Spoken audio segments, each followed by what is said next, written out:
Olá, queridos irmãos, graça e paz, como é bom estarmos juntos mais uma vez. E hoje vamos começar a estudar uma nova revista, com novas informações, com novos ensinamentos para a nossa vida. A revista que foi escolhida para esse período é a revista Palavra e Vida, e durante um tempo nós vamos estudar sobre as motivações cristãs. E nós vamos estudar sobre esse tema, mas vamos ter como base as cartas do apóstolo Pedro, primeira carta, segunda carta, e é importante, e vai ser muito importante estudarmos um pouquinho dessas cartas do apóstolo Pedro. O apóstolo Pedro, só fazendo algumas considerações, o apóstolo Pedro, ele foi um dos que foi mais íntimos de Jesus Cristo. Na vida de Cristo, Cristo teve seus apóstolos, aqueles mais chegados, foram os 12 apóstolos, e entre esses ainda existia aqueles que tinham mais afinidade com Jesus, aqueles que andavam mais de perto de Jesus Cristo. E é interessante, é uma coisa que a gente tem que notar bem, que, por exemplo, nos evangelhos, em Mateus, Marcos, Lucas, em Atos também, ali tem a descrição, falando dos apóstolos, tem ali a lista dos apóstolos. E em todos esses livros, essa lista dos apóstolos, elas têm a mesma ordem. Então, essa listagem, ela é dividida por grupos. É interessante a gente notar isso. E depois, se você puder, veja lá nesses livros que eu falei, que você vai ver que Pedro, ele sempre está com o primeiro nome nessa listagem. Então, dá para a gente entender que Pedro era um líder que fazia a comunicação com Jesus Cristo diante de todos esses apóstolos. Então, Jesus teve ali os apóstolos mais chegados, aqueles que estavam mais perto dele, e um deles foi o apóstolo Pedro. O apóstolo Pedro é conhecido como aquele apóstolo que falava demais. A gente sabe de algumas situações em que o próprio nosso Senhor Jesus Cristo o repreendia, o chamava a atenção. Mas ele muitos dizem que ele falava antes de pensar, Mas o apóstolo Pedro, ele tem muita coisa para ensinar para as nossas vidas. Eu acredito que vão ser dias edificantes na presença do Senhor. Eu convido a você a ler essas cartas do apóstolo Pedro. Eu quero aqui oferecer a quem quiser.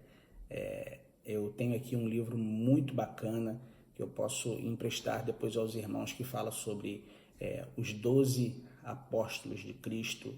E se algum de vocês se interessar, eu com o maior prazer eu posso emprestar esse aqui, 12 homens extraordinariamente comuns, porque os caras, eles eram comuns realmente, mas nas mãos do mestre, esses caras se tornaram esses que a gente sabe hoje. Esse livro aqui fala dos apóstolos como um todo, e fala também especificamente, fala, por exemplo, do Pedro. Tem um capítulo aqui bem grande, bem extenso, que fala sobre o apóstolo Pedro. Se você quiser, eu empresto para você poder dar uma lida. E o apóstolo Pedro, ele era um cara comum, assim como eu e como você.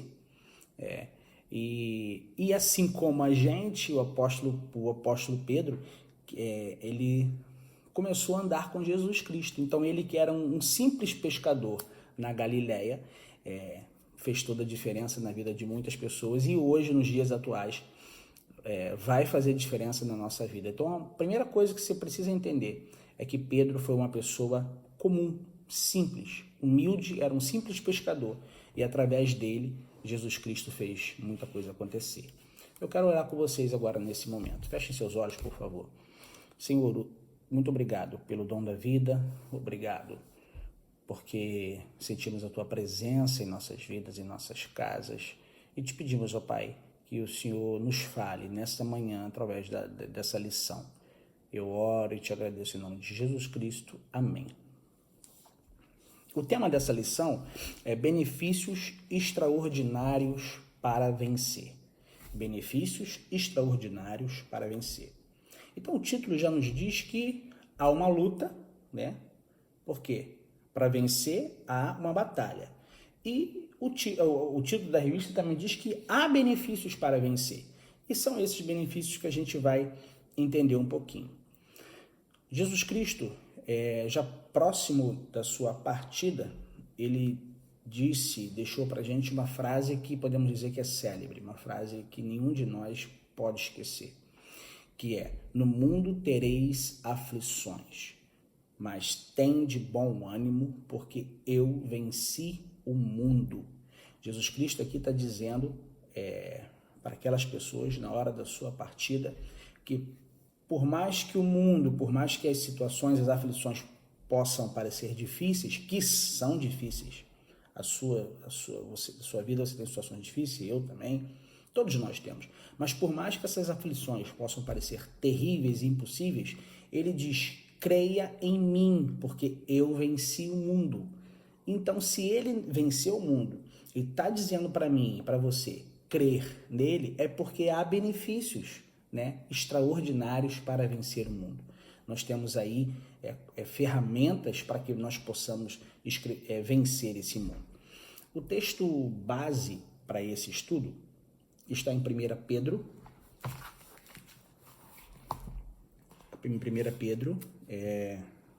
capítulo 1, do versículo 1 ao versículo 2. Prestem bem atenção aqui.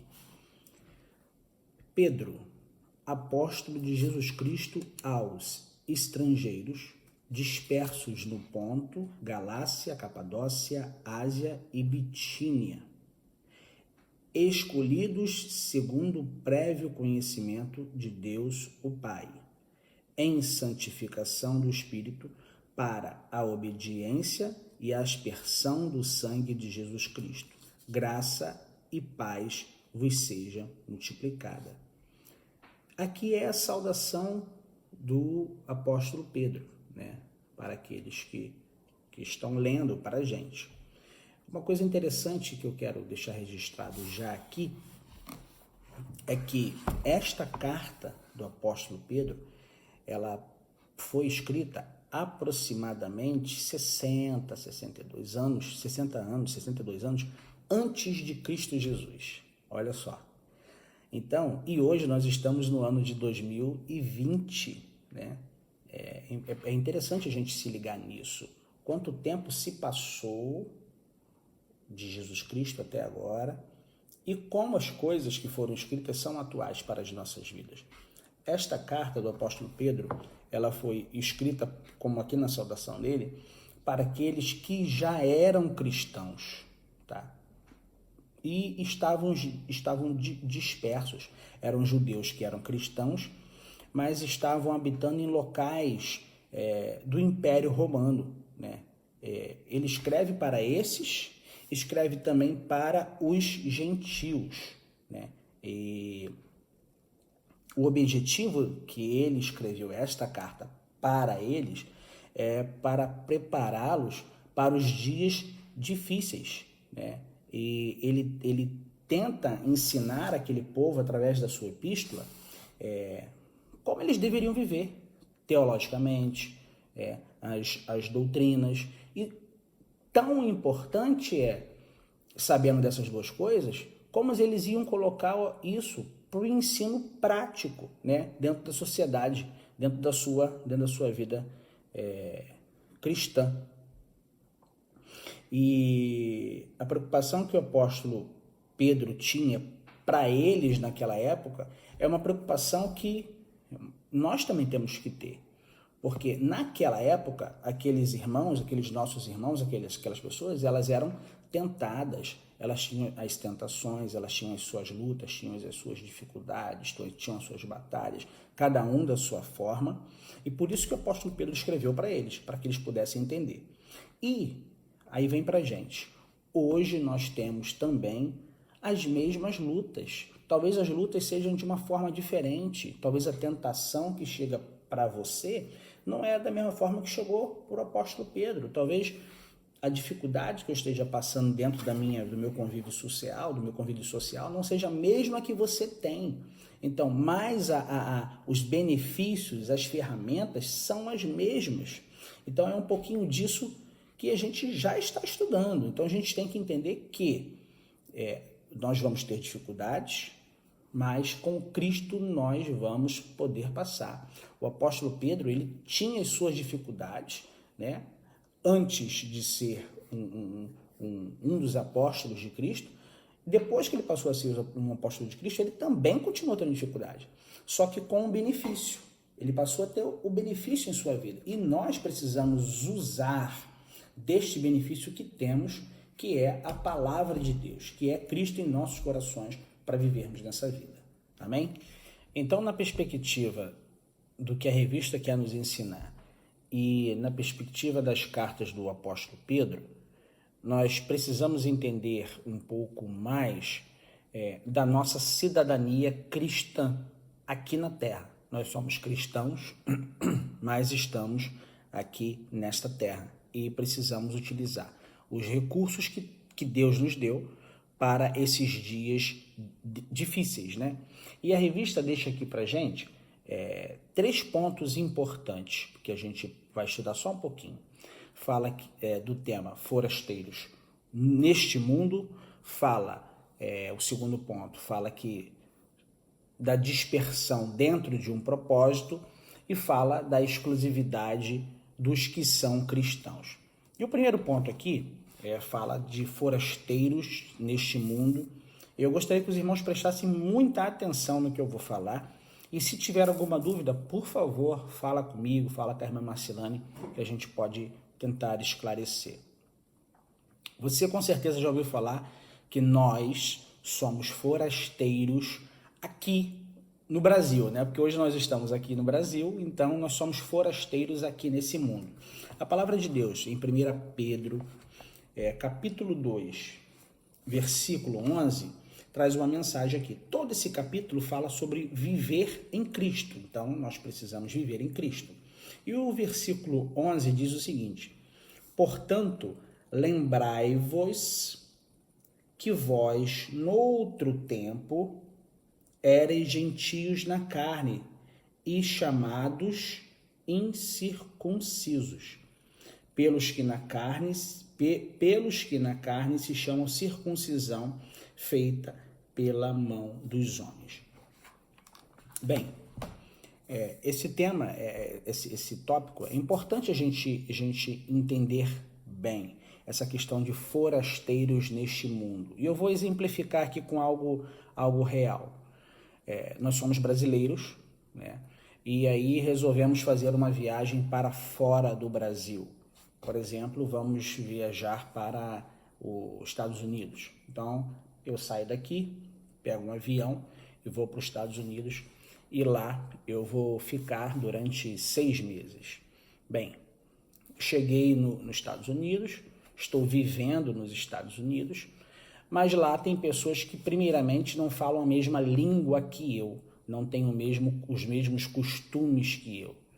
E isso é uma coisa importante para a gente perceber.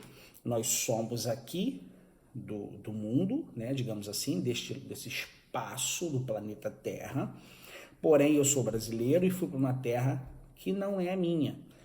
Esse é o conceito de forasteiros. Nós estamos numa região, né, mas nós não fazemos parte daquela região. Existe o conceito de forasteiros e peregrinos. Por exemplo, Abraão, ele peregrinou na terra prometida. O que ele fez? Ele viveu em tendas, montava, desmontava, ia se ajustando, ele peregrinava dentro da terra prometida. O povo que viveu no Egito, viveu como escravo ali naquele local. Aquela terra ali não era deles, eles estavam como forasteiros ali naquele local. O povo que estava no deserto, né, a caminho da terra prometida, eles também estavam peregrinando ali naquele contexto, naquele caminhar, né? Mas uma coisa que é importante entender é que aquele povo estava peregrinando, mas eles nunca foram desamparados por Deus, assim como nós, tá? Nós estamos peregrinando aqui nesta terra para uma terra especial, que é morar com Cristo. Nós somos forasteiros aqui nesta terra, porque a nossa cidadania é uma cidadania cristã. Nós somos cristãos, nós somos uma nova pessoa. Antes não, né? Então eu quero aqui pensar com os irmãos o seguinte, quero ler com os irmãos lá novamente em Efésios 2, versículo 11 e versículo 12, que diz assim, na verdade eu já li, né? O versículo 12 diz assim, que naquele tempo estavam sem Cristo, separados da comunidade de Israel e estranhos às alianças da promessa, não tendo esperanças sem Deus no mundo. Esse povo estava na terra, mas eles na verdade, eles eram forasteiros com Deus. Eles estavam naquela terra, eles faziam parte daquela terra. Esses eram forasteiros, forasteiros sem Deus, né? Há essa questão. Mas hoje, nós somos forasteiros para com o mundo. Nós não somos mais forasteiros para Deus, com Deus. Olha o que diz aqui em Efésios 2 também, versículo de 19 a 21. Diz assim, ó.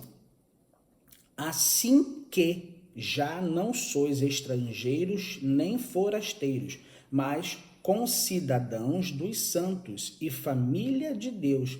Essa é a nossa cidadania. Nós éramos forasteiros de Deus e agora nós precisamos nós éramos forasteiros de Deus, hoje estamos com Deus neste local. Então nós somos forasteiros daqui desse local.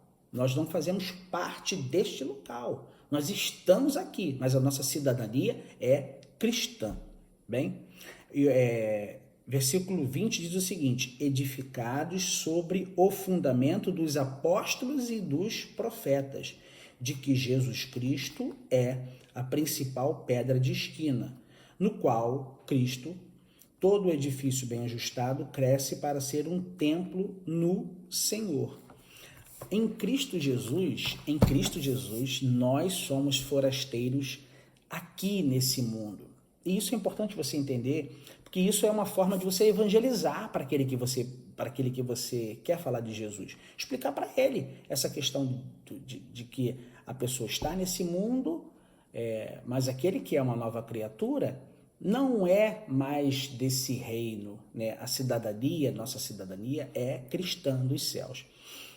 Eu ontem estudando, eu pedi para Elisa, falei assim, filha, dá para fazer uma experiência assim, assim, assim? Aí ela foi, pô pai, eu vi uma ideia na internet já há um tempão. Falei, poxa, então faz para mim aqui. Então eu vou tentar explicar para vocês aqui através de uma experiência química. Eu vou virar minha câmera aqui e vou mostrar para os irmãos, para que os irmãos possam entender bem essa questão. Melhor, né, do que eu estou falando de forasteiros, de falar de mundo, né, nós e Jesus Cristo, como nos tornamos cidadãos dos céus. Vou virar a câmera aqui e mostrar para os irmãos. Vamos lá. Aqui tem um prato com água. Esse prato, podemos dizer que é o mundo que vivemos, né? E esse mundo, ele está no maligno. Então, vamos dizer que esta água é o pecado, né? Sem Jesus Cristo. Vou adicionar aqui um pouquinho de orégano, tá? Esse orégano aqui, vamos dizer assim, que são as pessoas, tá? São as pessoas que estão neste mundo. Vamos dizer que esse orégano aqui éramos nós, né? Nesse mundo sem Jesus Cristo. Então, nós éramos forasteiros de Deus, né? Nós estávamos nesse mundo, tá? E vou agora adicionar aqui um sabão, né? É um sabão líquido. Esse sabão líquido que eu vou adicionar aqui, eu posso dizer que é Jesus Cristo. E olha o que acontece quando eu adicionei Jesus Cristo nesse mundo, né? Houve uma ruptura. Eu não sei se essa experiência ficou muito clara, mas é isso aí. Nós estamos aqui nesse mundo, mas nós somos forasteiros desse mundo. Então, é preciso você entender bem a sua cidadania. A sua cidadania é uma cidadania cristã aqui nesta terra. Entendam bem isso, nós somos forasteiros. Não podemos, dentro das dificuldades que vivemos, entrar nesse mundo, voltar para esse mundo. Nós não fazemos mais parte, tá? Nós somos apenas hóspedes aqui nessa terra, mas a nossa pátria está nos céus. Nós estamos aqui neste mundo como peregrinos. Nós somos forasteiros. O nosso caminho é para uma pátria com Cristo Jesus nos céus. O segundo ponto que eu quero ver com os irmãos, que o autor coloca aqui como dispersos por um propósito. Eu acredito que você, em algum momento da sua vida, deve ter dito assim: isso que eu estou passando, essa situação, tem um propósito de Deus. E em nossas vidas, nós que vivemos nessa cidadania cristã, temos que entender que Deus tem um propósito em tudo em nossa vida. E essa dispersão aqui, a dispersão do povo de Deus, ela tinha um propósito, digamos assim, todo especial. Nós podemos ver aqui, por exemplo, o testemunho, né? O povo que estava escravizado no Egito por tantos e tantos anos, aqui existia um propósito para se testemunhar de quem Deus era, quem era o Deus de Israel, até eles saírem do Egito para a caminhada da terra prometida. Então aqui existia um propósito, né, de testemunho, de testemunhar para aqueles povos quem era o Deus de Israel. A gente pode ver aqui também, em alguns momentos, mas especificamente aqui, o reino de Israel espalhado pelas terras, depois o reino de Judá sendo levado para a Babilônia, por consequência desse povo estar servindo outros deuses. A gente vê outro propósito aqui. A gente vê aqui que Deus leva esse povo para o propósito da disciplina. Então, aquele povo estava sendo disciplinado por conta da vida que eles estavam tendo. Então, existia um propósito, existiam propósitos para aquele povo e existem propósitos para a gente também. Atos, capítulo 8, versículo de 1 a 4. Eu gostaria que o irmão abrisse aí. Atos 8, a partir do versículo 1, diz assim: E também Paulo, consentiu na morte dele e fez-se naquele dia uma grande perseguição contra a igreja que estava em Jerusalém. E todos foram dispersos pelas terras da Judéia e da Samaria, exceto os apóstolos. E uns varões piedosos foram enterrar Estevão e fizeram sobre ele grande pranto. E Paulo, assolava a igreja, entrando pelas casas e arrastando homens e mulheres, os encerrava na prisão. Mas os que andavam dispersos iam por toda a parte anunciando a palavra. Aqui nós vemos, diante dessa situação aqui, diante dessa dispersão, que a igreja ela foi movimentada, foi movida a um processo de ação missionária, um processo de evangelização, um processo de, como aqui está dizendo no versículo 4, anunciando a palavra. Então, diante da dispersão, sempre houve um propósito de Deus diante de tudo isso, seja de testemunha, seja de crescimento da palavra, seja de disciplina. E hoje a nossa igreja, a igreja como um todo, tem vivido dias difíceis,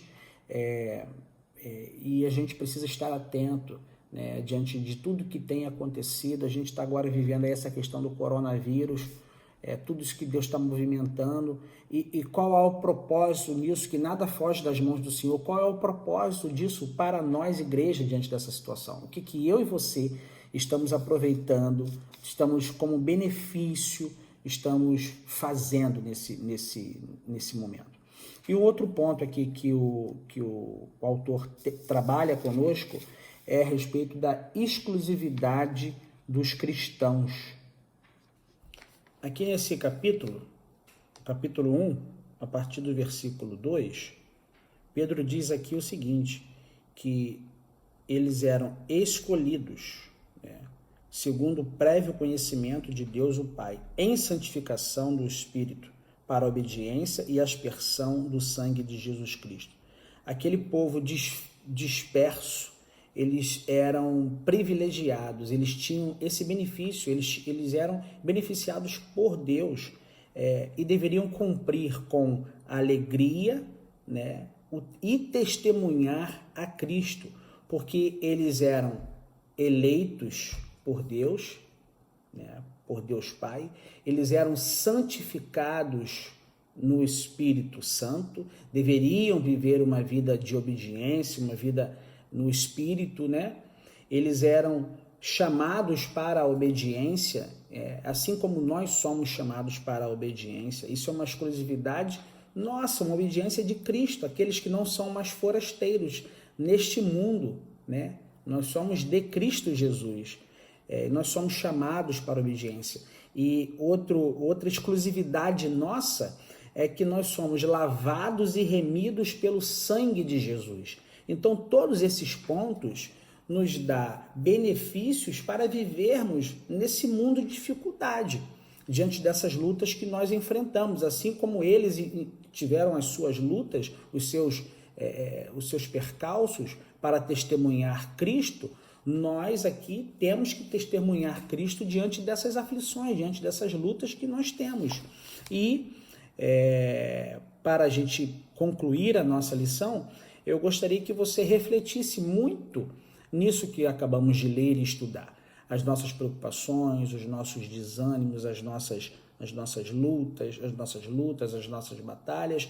Eu quero que você tenha sempre em mente que Deus está conosco no meio disso tudo e que nós temos o benefício de sermos filhos de Deus. Nós temos essa exclusividade e com isso nós vamos vencer. Assim como o apóstolo Pedro deixou claro para aqueles irmãos naquela época, eu espero que a palavra nessa manhã tenha grande valia em seu coração. Vamos orar mais uma vez? Deus Pai, muito obrigado por tudo, muito obrigado pela Tua palavra, que nós possamos entender, ó Deus, e possamos viver verdadeiramente o que o Senhor tem para as nossas vidas, mesmo em meio às dispersões, mesmo em meio às lutas, os nossos questionamentos, as nossas ansiedades, que nós possamos entender e viver isso, que nós somos eleitos por Ti, que o Teu sangue, ó Pai, foi derramado ali naquela cruz e hoje nós somos uma nova criatura e nós podemos declarar que nós fazemos parte, ó Pai, do Teu reino. Muito obrigado por tudo. Abençoe a vida de cada irmão, em nome de Jesus Cristo. Amém. Um abraço, meu querido. Até a próxima.